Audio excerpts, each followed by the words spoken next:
Meritorious college और welcome to the first year की biology teacher हूँ। मेरा नाम अरीबा शफी है, ठीक है, मिस अरीबा आप मुझे कहेंगे।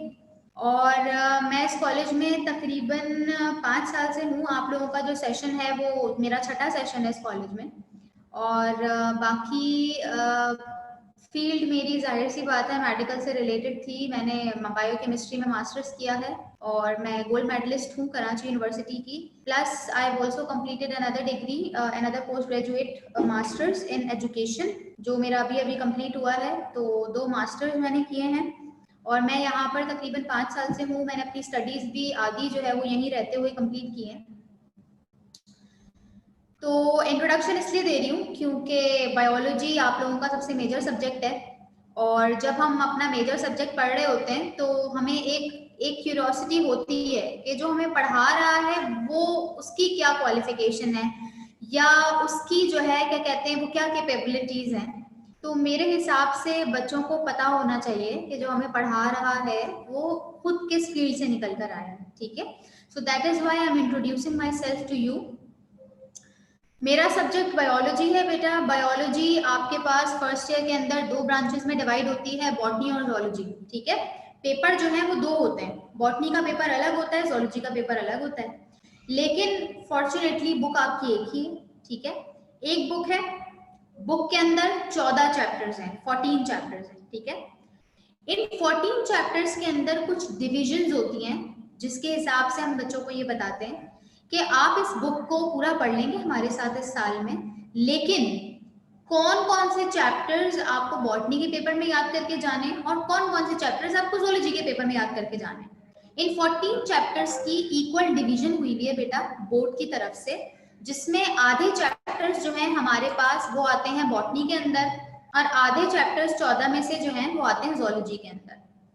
तो हम आपको फर्स्ट डे जब पढ़ाना शुरू करते हैं तभी हम आपको जो है वो बता देते हैं कि कौन से चैप्टर्स जो है वो आपको बॉटनी में याद करने होंगे या बॉटनी से जो है वो रिलेटेड है और कौन से चैप्टर्स जो है वो जोलॉजी से रिलेटेड है, ठीक है। तो मैं अभी कुछ देर में आपको ये बात लिखवा दूंगी कि आप अपने पास नोट डाउन कर लीजिए, क्योंकि आज के बाद से जब हम इस बुक को पढ़ेंगे तो हम इसे बायोलॉजी के नाम से पढ़ेंगे। हर दफा मैं आपको ये नहीं बताऊंगी कि बेटा इस वक्त मैं आपको बायोबॉटनी पढ़ा रही हूँ या इस वक्त मैं आपको जोलॉजी पढ़ा रही हूँ, मैं बायो पढ़ाऊंगी, ठीक है। यानी कि दोनों चीजें आपके पास, क्योंकि चैप्टर वाइज डिवीजन पहले से मौजूद होगी जो मैं अभी आपको लिखवाऊंगी कि कौन सा चैप्टर बॉटनी में आता है और कौन सा चैप्टर जोलॉजी में, तो उस डिवीजन को आप अपने पास नोट करके रख लेंगे।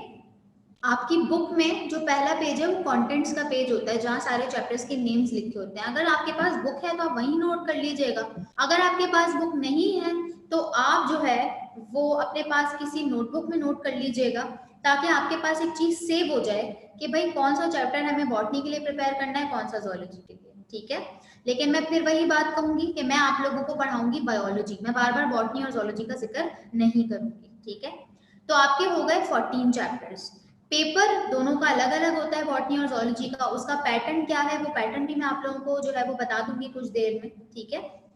अच्छा, एक हैंड रेस हुआ है मेरे पास जी, बेटा पूछिए। Aliyan I think. अस्सलाम वालेकुम मिस अरीबा, मुझे ये पूछना था कि ऐसा चैप्टर नहीं जिसमें दोनों बॉटनी भी हो जोलॉजी भी हो? हाँ ऐसा भी है, वो भी बताएंगे, ठीक है ना। बहुत सारी डिविजन्स होती हैं, कुछ बॉटनी और जोलॉजी पूरे पूरे अलग भी हैं और कुछ ऐसे चैप्टर्स भी हैं जिसमें बॉटनी और जोलॉजी दोनों इंक्लूडेड है। तो वहां पर जब हम आपको बताएंगे तो फिर आपको ये भी एक्सप्लेन करेंगे कि कहाँ तक बॉटनी और कहाँ तक जोलॉजी है, ठीक है। अच्छा जी, तो जैसे इन्होंने क्वेश्चन पूछा तो इस तरह से आप लोगों को भी अगर कोई प्रॉब्लम हो तो आप लोग प्लीज हैंड रेज करके मुझसे क्वेश्चन कर सकते हैं, सही है। अच्छा, अब मैं आप लोगों को जरा बता रही हूँ कि कौन से चैप्टर्स बॉटनी में है और कौन से चैप्टर जोलॉजी में है। जरा अपने पास कोई नोटबुक खोल लें या अपनी बुक में मार्क कर लीजिए। चैप्टर 1 का नाम है इंट्रोडक्शन टू बायोलॉजी, ठीक है। चैप्टर नंबर 1 के आगे लिख दीजिए जेड, जोलॉजी। चैप्टर 1 के आगे लिख दीजिए जेड यानी कि जोलॉजी। चैप्टर 2 है आपके पास बायोलॉजिकल मॉलिक्यूल्स, ये भी जोलॉजी में आता है, इसके आगे भी जेड लिख दीजिए।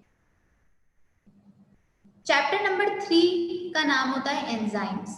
एंजाइम्स के आगे भी लिख दीजिए Z, यानी कि शुरू के 3 चैप्टर, चैप्टर 1, चैप्टर 2, चैप्टर 3, तीनों किससे बिलोंग करते हैं? ज़ूलॉजी से बिलोंग करते हैं। अब मैंने कह दिया ज़ूलॉजी, तो इसमें आपको प्लांट की भी कोई बात पढ़नी पड़े तो आप उसको ज़ूलॉजी में ही जो है वो प्रिपेयर करेंगे, क्योंकि हमने एक डिवीजन बना दी है, ठीक है। ये डिवीजन हमें बोर्ड की तरफ से मिलती है, तो हम इसी के हिसाब से बच्चों को पढ़ाते हैं। तो अगर आपको ये कंफ्यूजन है कि भाई मिस इस चैप्टर के अंदर तो ये बात हम प्लांट के बारे में पढ़ रहे हैं और आपने तो कहा ये चैप्टर जो है वो ज़ूलॉजी से बिलोंग करता है, तो बेशक आप पूरा चैप्टर प्लांट के बारे में पढ़ें, लेकिन अगर मैंने आपको लिखवा दिया पहले दिन कि बेटा ये चैप्टर ज़ूलॉजी में आएगा, तो कुछ भी हो वो चैप्टर ज़ूलॉजी में ही आएगा। क्लियर है? अच्छा जी, चैप्टर नंबर 4 सेल, ये आता है बॉटनी में। हालांकि सेल आपको पता है एनिमल सेल भी होता है, लेकिन फिर भी ये जो चैप्टर नंबर 4 है सेल, ये आता है बॉटनी में आता है। चैप्टर नंबर 6 भी बॉटनी में आता है, ठीक है। तो 3 चैप्टर शुरू के ज़ूलॉजी में आते हैं, फिर 3 चैप्टर 4, 5, 6 आते हैं बॉटनी में। सही है? इतना लिख लिया। अच्छा, अब 7 चैप्टर के आगे लिखिए both botany and zoology, both B and Z, इस तरह लिख दीजिए ताकि आपको याद रहे। इस चैप्टर के अंदर बॉटनी भी इंक्लूडेड है और ज़ूलॉजी भी इंक्लूडेड है। तो कैसे होगी? जैसा मैंने अभी आपको बताया कि इस चैप्टर में जो जो चीजें प्लांट्स के बारे में पढ़ोगे वो बॉटनी में आ जाएंगी, जो जो चीजें ज़ूलॉजी के बारे में पढ़ेंगे वो एनिमल में आ जाएंगी। टेंशन लेने की बात नहीं है, जब हम इस चैप्टर पर आएंगे तो मैं आपको बहुत डिटेल में बताऊंगी कि बेटा कौन सा पार्ट कौन से पेपर में रेडी करना है, इसलिए अभी से टेंशन लेने की जरूरत नहीं है। अभी सिर्फ आगे लिख दें बोथ बॉटनी एंड ज़ूलॉजी, लिख दिया। चैप्टर नंबर 8 आगे लिखिए botany, chapter number 8 botany, chapter number 9 botany,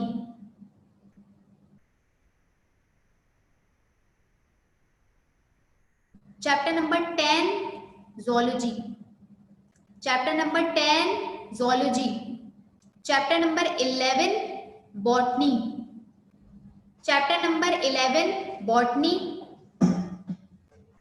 chapter number 12 both botany and zoology, chapter number 12 both botany and zoology, chapter number 13 both botany and zoology, chapter number 13 both botany and zoology, chapter number 14 यानी कि आखिरी chapter both botany and zoology, chapter number 14 book का last chapter both botany and zoology. Clear हो गया? दोबारा से repeat कर रही हूँ, ज़ूलॉजी के चैप्टर्स हो गए 1, 2, 3 और 10, ठीक है, जो पूरे ज़ूलॉजी। जो पूरे बॉटनी है वो हो गए 4, 5, 6, 8, 9, 11। अब आप कहेंगे बॉटनी के तो में कितने सारे हो गए, तो भाई जिन चैप्टर्स में आपने मार्क किया है ना बोथ बॉटनी एंड ज़ूलॉजी, इसमें बॉटनी बहुत कम है और ज़ूलॉजी बहुत ज्यादा है, तो इस वजह से वो मैनेज हो जाता है, बैलेंस हो जाता है, ठीक है। तो अब आपके पास बोथ बॉटनी एंड ज़ूलॉजी वाले चैप्टर्स कितने हो गए? पहला है चैप्टर नंबर 7 के बाद है 12, 13, 14, ठीक है ना। तो ये जो 4 चैप्टर्स हैं ये आपको बॉटनी में भी प्रिपेयर करने होंगे और ज़ूलॉजी में भी, depending on the question asked, ठीक है।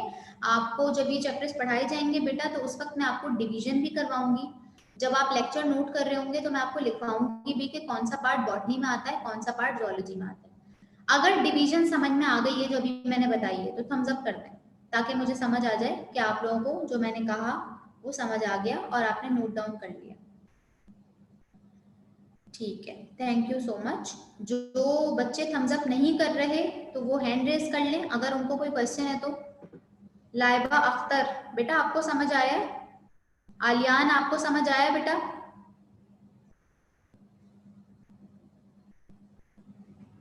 आलियान एंड लाइबा अख्तर, आपकी तरफ से बेटा मुझे कोई साइन, कोई सिंबल शो नहीं हो रहा है जी। आलियान का आ गया है। लाइबा अख्तर आप हमें सुन सकती हैं अगर, तो वेरी गुड। चलिए दोनों का रिस्पॉन्स आ गया, इट मीन्स कि जो मैंने बताया वो समझ आ गया, सही है। अब बच्चों का क्वेश्चन सबसे पहला ये होता है पहली क्लास में कि मिस हमें तैयारी कहाँ से करनी होगी, नोट से करनी होगी, बुक से करनी होगी, जो आप पढ़ा रही हैं उससे करनी होगी। तो उसके आंसर्स मैं पहले दिन आपको बता रही हूँ, ठीक है।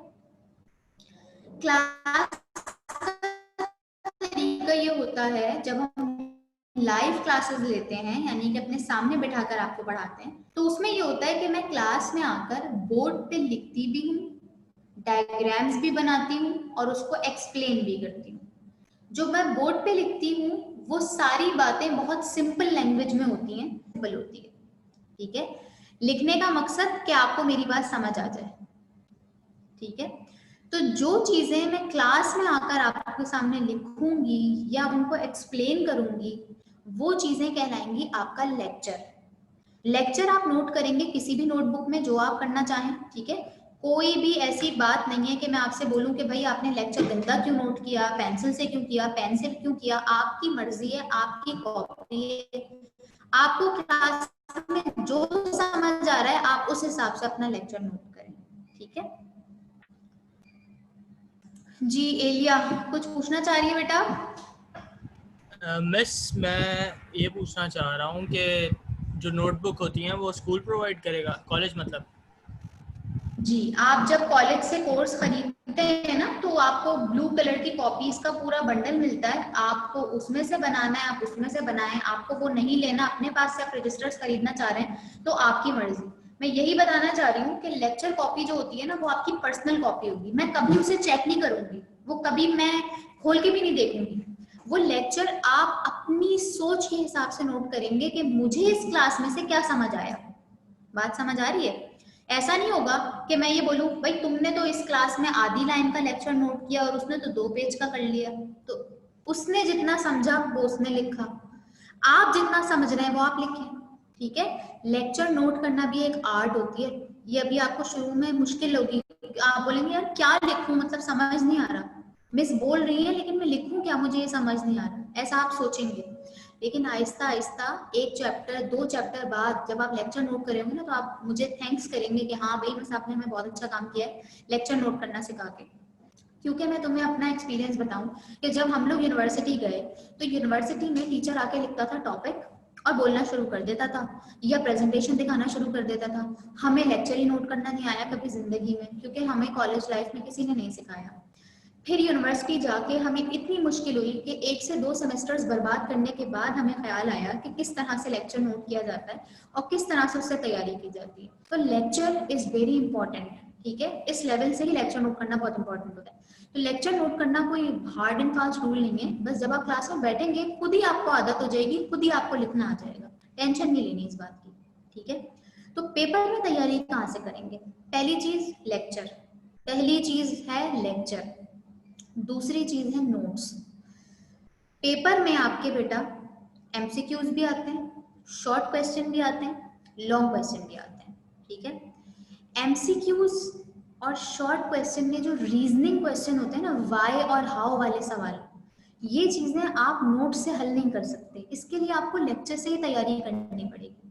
क्योंकि जब हम लेक्चर देते हैं ना बेटा तो हम बच्चे को एक एक बात बताते हैं, एक एक एमसीक्यू बताते हैं, एक एक टर्मिनोलॉजी जो आपकी बुक में इस्तेमाल हुई है बच्चे को हम वो बताते हैं, ठीक है। मैं बुक का एक कोना भी नहीं छोड़ती हूँ भाई। नोट्स में वो सवाल होते हैं जो पेपर में आते रहते हैं, जैसे लॉन्ग क्वेश्चन हो गए, 3-3 4-4 पेज के जो सवाल लिखने होते हैं, आखिरी सवाल आता है लॉन्ग क्वेश्चन का। लॉन्ग क्वेश्चन जो है ना उसकी तैयारी आप लेक्चर से नहीं कर सकते, क्योंकि लेक्चर में हम लिखवाते हैं बड़ी सिंपल सी वर्डिंग। लेक्चर में से आप तैयारी करेंगे रीजंस की कि क्यों और कैसे हो रही है ये चीज, सही है, और एमसीक्यूज की, दो चीजों की तैयारी होगी आपकी लेक्चर से। आंसर्स हैं जिसमें हम सिंपल क्वेश्चंस आपसे करते हैं कि write a note on this, ठीक है, और give a brief account about this, और pen down the functions of this particular organ. तो इस तरह के अगर आपके पास क्वेश्चंस आते हैं तो उनको सॉल्व करने का पैराडाइम हमारे पास क्या होता है, हमारे पास नोट्स होते हैं, ठीक है। तो नोट्स वो चीज है जिसको आपको मेमोराइज करना है, याद करना है, ठीक है। इसमें आएंगे आपके लॉन्ग क्वेश्चन और आपके नॉर्मल वाले शॉर्ट क्वेश्चन, रीजनिंग नहीं, नॉन रीजनिंग। जबकि अगर मैं रीजनिंग क्वेश्चंस की बात करूं और एमसीक्यूज की बात करूं तो ये दो वो चीजें हैं जो सिर्फ वही बच्चा अटेम्प्ट कर सकता है जिसने समझ कर पढ़ा। तो ये चीज आप करेंगे लेक्चर कॉपी से। तो यानी कि याद करने के आपके पास दो मीडियम्स होंगे, एक होंगे आपकी लेक्चर कॉपी और एक होंगे notes.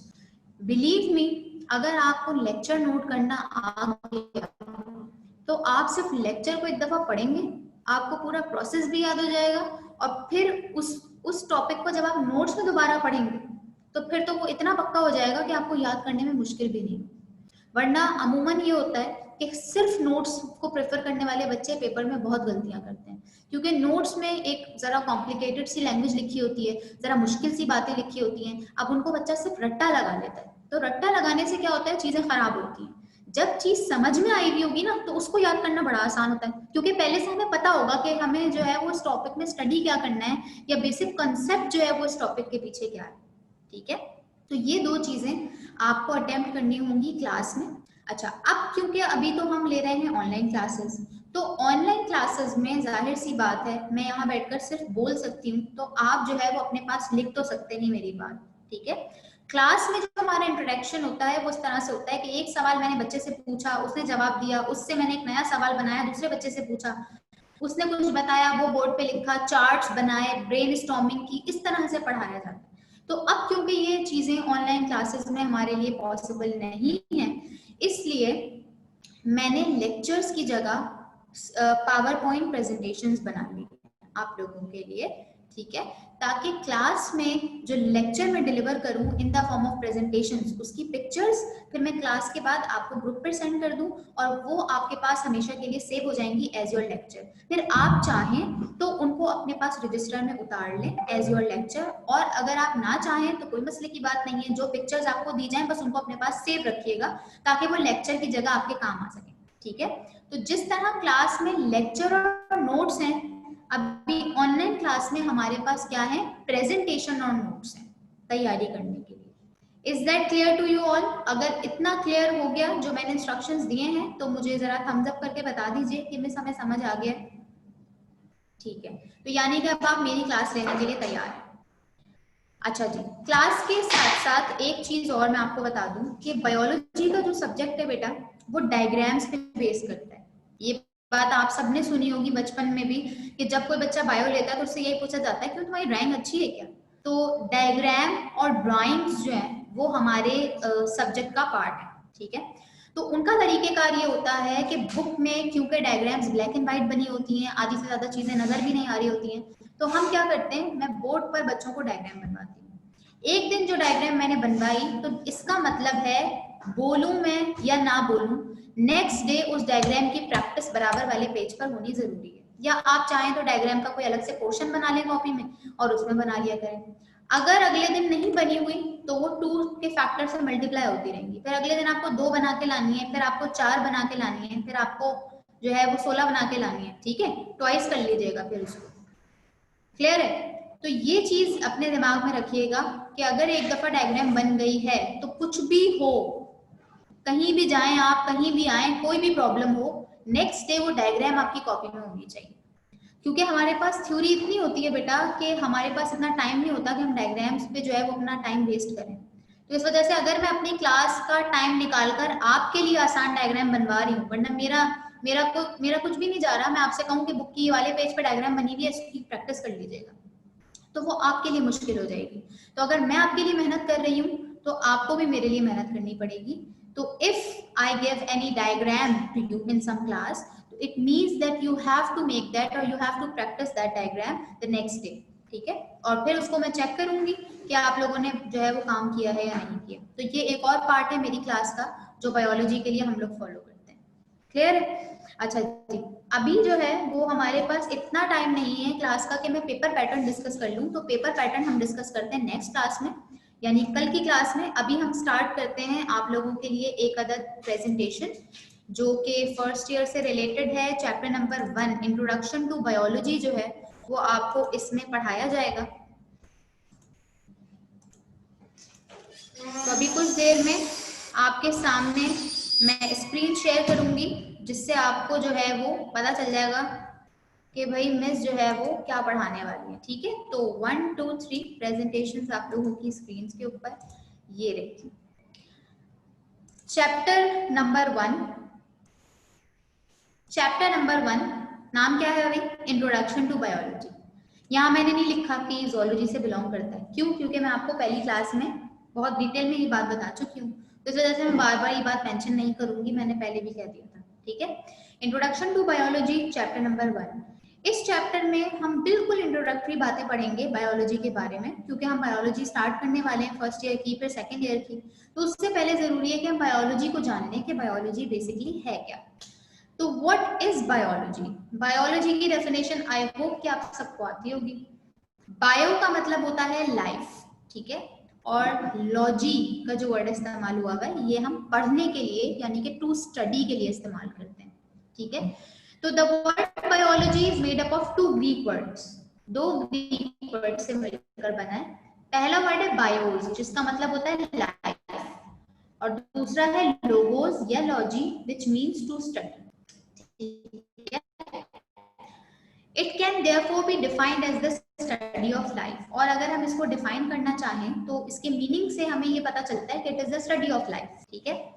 It deals with the characteristics of living things that are also known as organisms. दुनिया में जितने भी लिविंग थिंग्स हैं, लिविंग ऑर्गेनिजम्स हैं, जिसमें प्लांट्स आ जाएंगे, जिसमें एनिमल्स आ जाएंगे, जिसमें हम आ जाएंगे, जिसमें फंजाई आ जाएंगे, जिसमें एल्गी आ जाएंगे, जिसमें बैक्टीरिया वायरस आ जाएंगे, ये पूरी की पूरी जो लिविंग थिंग्स की स्टडी है इसको हम बायोलॉजी कहते हैं। और आगे ये लिखा हुआ है कि इन लिविंग थिंग्स को हम बायोलॉजी के अंदर ऑर्गेनिजम्स कहते हैं, ठीक है। लिविंग थिंग्स जो है ना वो बड़ा जनरल सा वर्ड है, वो बचपन में जो साइंस पढ़ते थे ना 2-3 क्लास में वहां लिखते थे living thing and non living thing. अब जरा बातें कॉम्प्लेक्स हो रही हैं क्योंकि अब हम लेवल बढ़ गया है हमारा, अब हम आगे की तरफ आ गए हैं, ठीक है। तो अब ये लिविंग थिंग्स नहीं कहलाते, बल्कि इनको हम प्यार से और बड़े जिसे कहते हैं कॉम्प्लेक्सिटी के साथ हमने इनका नाम रखा है ऑर्गेनिजम्स, ठीक है। बार जगह लिविंग ऑर्गेनिजम्स भी लिखा हुआ आपको मिलेगा, तो हम ये कह सकते हैं कि the study of living organisms is called biology, ये भी कह सकते हैं, सही है ना। अच्छा, इट हैज 2 मेजर ब्रांचेस। इस पूरी जो बायोलॉजी की फील्ड है उसकी मेजर ब्रांचेस 2 हैं, और भी है माइनर ब्रांचेस बहुत सारी हैं, भी आगे आप पढ़ेंगे। माइनर ब्रांचेस जो है वो दूसरी हैं, जबकि मेजर जो है वो 2। पहली है botany, it deals with the study of plants, और दूसरी है zoology that deals with the study of animals, ठीक है। अच्छा, अब ये स्लाइड जो अभी मैंने इस वक्त आपके सामने पढ़ी, ये वो लेक्चर है जो मैं आपको पहली क्लास में देती, और ये चीजें आप अपनी कॉपी में नोट करते क्योंकि ये मैंने बोर्ड पे लिखी होती, सही है ना। लेकिन क्योंकि अभी हमारे पास जो है वो ये चांस नहीं है कि हम आपको लेक्चर नोट करवा सकें, तो इसलिए आपका लेक्चर मैंने खुद ही नोट कर दिया। तो इसको आप सेव कर लें, हो सकता है जब आगे की क्लासेस में आप लेक्चर लेने लगे तो ये चीज भी आपकी हेल्प करे कि मिस ने किस तरह लिखा हुआ था। तो इसको जब फॉलो करते हुए आगे लिखोगे तो तुम लोगों के लिए आसानी होगी, ठीक है। ये है मैप ऑफ बायोलॉजी। अच्छा, ये आपके कोर्स में इंक्लूडेड नहीं है, ये मैंने ऐसे आपके इंटरेस्ट के लिए पिक्चर डाली है। इसमें बायोलॉजी के बारे में बहुत सारी चीजें मौजूद हैं। इसमें आपको डीएनए भी नजर आ रहा है, इसमें आपको छोटा बच्चा जिसकी ग्रोथ हो रही है वो भी नजर आ रहा है, प्लांट्स भी नजर आ रहे हैं, डायनासोर भी नजर आ रहा है, पता नहीं क्या क्या इसमें जो है वो मौजूद है, ठीक है। मेडिसिन भी नजर आ रही हैं, बैक्टीरिया वायरसेस भी नजर आ रहे हैं। तो ये सारी चीजें जो है ना वो उन्होंने एक मैप टाइप का बनाया हुआ है कि बायोलॉजी कितना बड़ा एरिया कवर करता है हमारी लाइफ का। बायोलॉजी कोई छोटी मोटी फील्ड नहीं है, बायोलॉजी एक बहुत बड़ी फील्ड है, बहुत वास्ट फील्ड है, और ये बहुत बड़ा एरिया हमारी जो है वो लाइफ का, हमारे आसपास की चीजों का कवर करती है, ठीक है। अच्छा, अगला टॉपिक आपके पास है ब्रांचेस ऑफ बायोलॉजी। बायोलॉजी की जो मेजर ब्रांचेस थी वो तो हमने पढ़ ली, बॉटनी एंड zoology, लेकिन उसके अलावा भी बहुत सारी ब्रांचेस हैं जिनको हम पढ़ सकते हैं बायोलॉजी की फील्ड के अंदर। अच्छा, यहाँ पर ना मैंने पूरी डेफिनेशन भी लिखी हुई, यहाँ पर मैंने सिर्फ एक की पॉइंट लिखा हुआ है कि जैसे अगर एक फील्ड है तो उसके अंदर हम किस चीज को पढ़ते हैं, बस वो लिखा हुआ है। अब पेपर में आएगा तो आपको डेफिनेशन लिखनी होती है, तो डेफिनेशन आप खुद बना सकते हैं कि the branch of biology that deals with this is known as this, मतलब डेफिनेशन कम से कम आप खुद बना सकते हैं। ऐसा नहीं कि मिस ने एक एक लफ्ज लिखा हुआ है तो पेपर में एक एक लफ्ज लिख कर आ गए, फिर एक एक नंबर ही मिलेगा, बाकी नंबर तो मिलेंगे, ठीक है ना। तो पहली फील्ड है एनाटमी। क्या नाम है भाई? एनाटमी। अगर आपके आसपास कोई डॉक्टर बन रहा है तो सबसे ज्यादा वो एनाटमी ही करता होगा। क्यों? Anatomy is the study of internal structures. Body के अंदर के जो स्ट्रक्चर्स होते हैं उनको पढ़ा जाए तो ये कहलाती है एनाटमी। जैसे कि हार्ट को पढ़ा जाए और लंग्स को पढ़ा जाए, डाइजेस्टिव सिस्टम पढ़ा जाए, रेस्पिरेटरी सिस्टम पढ़ा जाए, रिप्रोडक्टिव सिस्टम पढ़ा जाए, ब्रेन पढ़ा जाए, नर्वस सिस्टम पढ़ा जाए, एवरीथिंग इज एनाटॉमी, क्योंकि आप बॉडी का इंटरनल स्ट्रक्चर पढ़ रहे हैं। अब एनाटॉमी इंटरनल स्ट्रक्चर है, तो एक्सटर्नल स्ट्रक्चर क्या कहलाएगा? एक्सटर्नल स्ट्रक्चर भी अभी थोड़ी देर बाद आपके पास आएगा, तो वो जब आएगा तो मैं आपको बताऊंगी, ठीक है। तो जब आप बॉडी का इंटरनल स्ट्रक्चर पढ़ते हैं कि बॉडी अंदर से उसके अंदर क्या क्या ऑर्गन है और क्या क्या फंक्शनिंग चल रही है उस बॉडी में, तो इसको आप कहते हैं एनाटॉमी, ठीक है। सेकेंड आपके पास फील्ड है बायोलॉजी की जिसका नाम है साइटोलॉजी। साइटोलॉजी में किसको पढ़ते हैं? सेल्स को। जरा अपने पास कहीं लिख लें, cytology is also known as cell biology.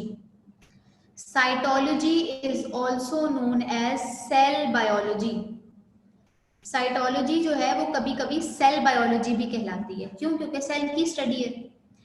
इसलिए लिख पा रही हूँ क्योंकि पेपर में पास दफा बेटा ऐसा हो जाता है कि आपके पास जो है ना वो सवाल आ जाता है कि भाई डिफाइन सेल बायोलॉजी। अब बच्चे क्या बोलते हैं, हमें तो ये पढ़ाया ही नहीं, हमें तो मुझसे साइटोलॉजी पढ़ाई है, हमें तो सेल बायोलॉजी पढ़ाया ही नहीं।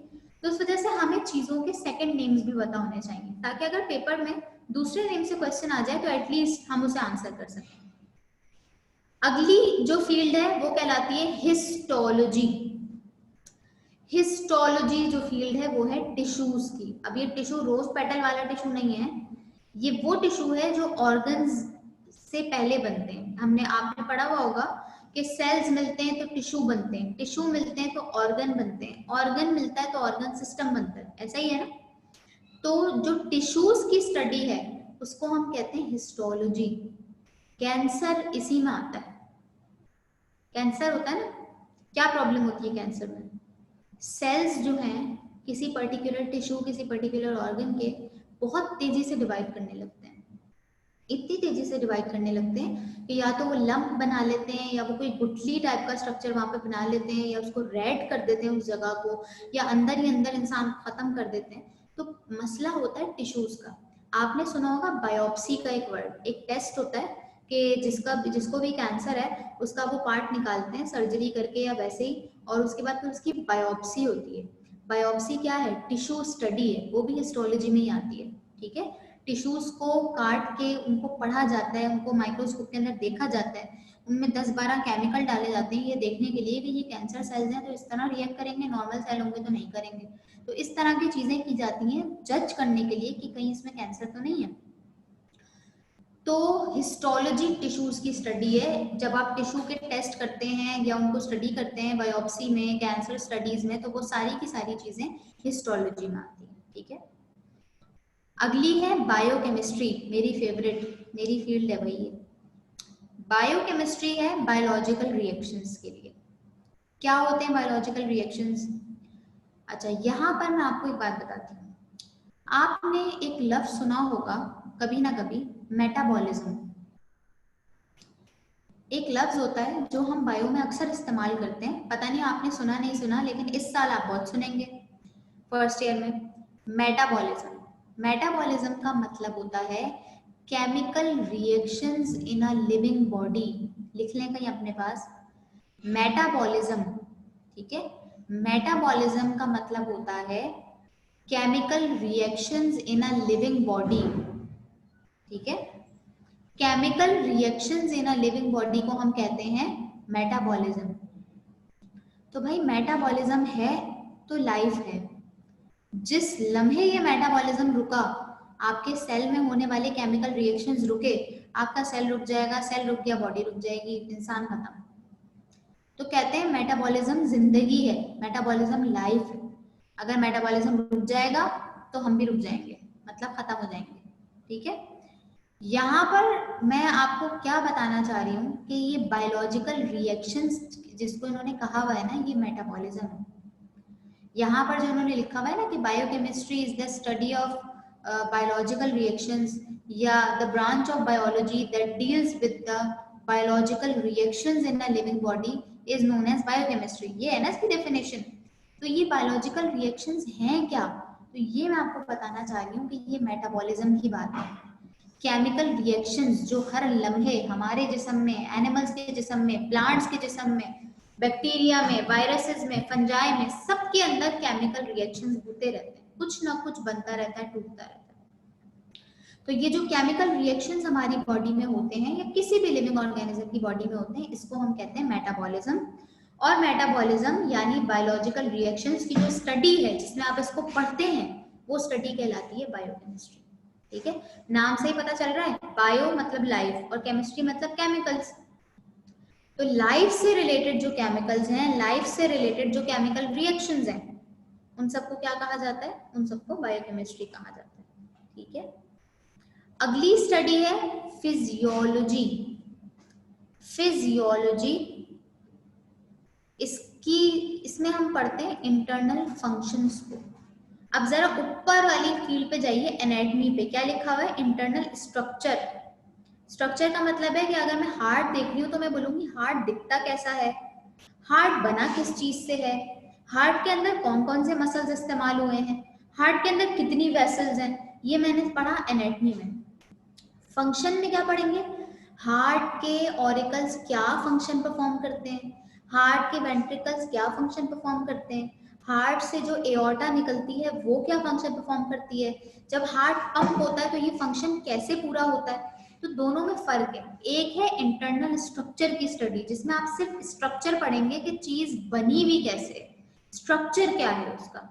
जबकि फिजियोलॉजी में आप क्या पढ़ते हैं? इंटरनल फंक्शंस पढ़ते हैं कि स्टमक क्या काम कर रहा है, लिवर क्या काम कर रहा है, लंग्स क्या काम कर रहे हैं, हार्ट क्या काम कर रहा है। ये जो फंक्शन वाली स्टडी है, इसको हम कहते हैं फिजियोलॉजी। ठीक है, उसके बाद है जेनेटिक्स। जेनेटिक्स का वर्ड सबने सुना हुआ होगा, सबको ये बात पता भी होगी। जीन्स की स्टडी, जिसको हेरिडिटी कहते हैं हम। हेरिडिटी क्या है? जीन्स की स्टडी होती है, यानी कि किसकी जीन्स में कौन से कैरेक्टरिस्टिक्स प्रेजेंट है। ये चीज जिस फील्ड में देखी जाती है उसको कहते हैं जेनेटिक्स। जेनेटिक्स क्या है भाई? It is the branch of biology that deals with the study of genes and heredity. ऐसी फील्ड जो जीन्स की स्टडी और हेरिडिटी में रोल प्ले करे, उसको कहते हैं जेनेटिक्स। अच्छा, हेरिडिटी का वर्ड आपके लिए शायद नया हो तो मैं इसको बता देती हूँ। हेरिडिटी का मतलब होता है कोई भी खासियत, कोई भी कैरेक्टरिस्टिक एक जनरेशन से दूसरी जनरेशन में ट्रांसमिट होना। जैसे कि एक बच्चा पैदा हुआ, उसकी आईज जो है वो ब्राउन कलर की है। क्यों? क्योंकि उसकी अम्मी की आईज ब्राउन थी या उसके अब्बा की आईज ब्राउन थी। ठीक है, तो बच्चे को किसी ने बताया था कि तुम्हें ब्राउन आईज डेवलप करनी है भाई, तुम्हारी अम्मा की ब्राउन है, या तुम्हें ब्लैक डेवलप करनी है, तुम्हारे अब्बा की ब्लैक है। ऐसे बताया था उस बच्चे को? किसी ने नहीं बताया ना। फिर भी नेचुरली वो ऐसी आईज लेकर पैदा हुआ जो बिल्कुल उसकी अम्मी की तरह थी। ठीक है, उसके जो बाल हैं वो कर्ली हैं, अम्मी के तो स्ट्रेट बाल हैं लेकिन अब्बा के बाल कर्ली हैं, तो बच्चे के बाल कर्ली हैं। ठीक है, तो बच्चे को किसी ने आके बताया था कि भाई तुम्हारे बाल कर्ली होने चाहिए वरना तुम्हें गंजा करा देंगे? कुछ भी नहीं बोला ना उसको, फिर भी उसने कर्ली बाल जो है वो डेवलप किए नेचुरली। तो नेचुरली ये सारे प्रोसेसेस कैसे हो रहे हैं, इसको कहते हैं हेरिडिटी, कि एक कैरेक्टर का दूसरी जनरेशन में जाकर ट्रांसमिट होना। तो जेनेटिक्स में हम पढ़ते हैं जीन्स की स्टडी, कि किसकी जीन्स कैसी हैं, कौन सी जीन्स का क्या फंक्शन है, कौन सी जीन्स जो है वो मदर से बच्चे में जाती है, कौन सी जीन्स जो है वो फादर से जो है वो बच्चे के अंदर जारी होती है। ठीक है, तो इसको कहते हैं जेनेटिक्स। अच्छा, आज की क्लास के लिए इतना ही, बाकी ब्रांचेस जो है वो हम पढ़ते हैं अगली क्लास में। अच्छा, ये बताइए अभी कि ये जो आपने ब्रांचेस मेरे साथ पढ़ी हैं, इनमें किसी को कोई कंफ्यूजन, कोई सवाल किसी के दिमाग में आ रहा हो, कोई ऐसी बात जो आपको नहीं समझ आई हो? जी आलियान बोलिए।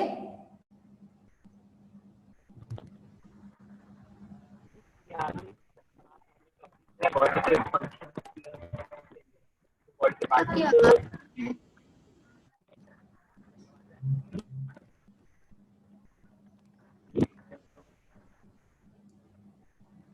बोलिए बेटा।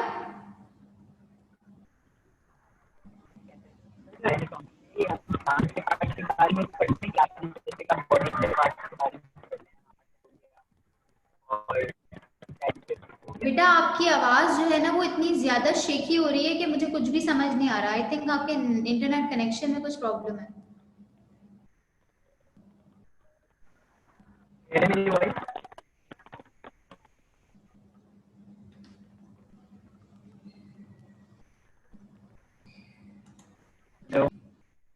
I am really sorry Aliyan, I think आपके इंटरनेट कनेक्शन में कुछ प्रॉब्लम है, जिसकी वजह से आपकी आवाज़ यहाँ बिल्कुल भी नहीं आ रही है और बहुत ज़्यादा शेकी है, इसको सुना नहीं जा सकता। तो ये है कि आपका जो क्वेश्चन है आप उसको अपने पास सेव कर लें। कल की क्लास में पहले मैं आपसे क्वेश्चन करूंगी कि आप क्या पूछना चाह रहे थे, उसके बाद फिर हम क्लास को कंटिन्यू करेंगे, ठीक है? और किसी को कोई क्वेश्चन है बेटा? सबको समझ आया है आज मैंने क्या पढ़ाया?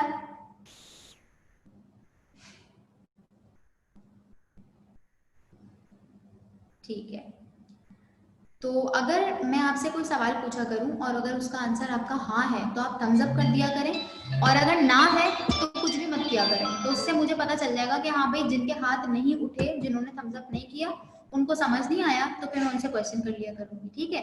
तो अब ये बता दीजिए कि जो आज आपने पढ़ा वो आपको समझ आ गया? ठीक है, very good, thank you for your response. बस इस रिस्पॉन्स